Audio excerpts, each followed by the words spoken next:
Hi అండి. వంట చేసేటప్పుడు పచ్చిమిర్చి అయిపోయినా, లేకపోతే తక్కువైనా కూడాను మా చెట్టు నుండి 1, 2 కాయలు ఇలా కోసేసుకొని వాడుకునేవాళ్ళం. మన ఇంట్లో చెట్టు కాసేవి ఏవైనా ఆనందాన్నిస్తాయి. అది కూడా 1, 2 కాసినా చాలండి ఎంత హ్యాపీగా ఫీల్ అవుతామో. ఈసారైతే 1, 2 కాయలైతే కాయలేదు. చాలా మిరపకాయలు కాసాయి.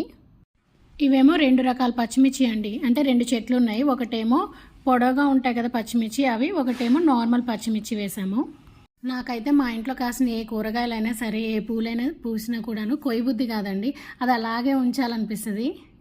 మీకు అలాగే అనిపిస్తుందా? నేను ఎక్కడ పచ్చిమిర్చి కొయ్యకుండా అలాగే ఉంచేస్తానేమోనని చెప్పి ఈసారి అయితే మా వారు నేను మార్కెట్ నుండి అయితే పచ్చిమిర్చి తీసుకురాను, ఈ పచ్చిమిర్చి అంతా కోసేసుకొని వాడేసుకో అని అన్నారు. మరి తప్పేదేముంది, పక్క రోజు పచ్చిమిర్చినంతా కోసేసాను. మరి మీరు ఏమేం కూరగాయ మొక్కలు వేశారో కామెంట్ చేయండి. మరి మరిన్ని వీడియోస్ కోసం నా ఛానల్ని సబ్స్క్రైబ్ చేసుకోండి. And thank you for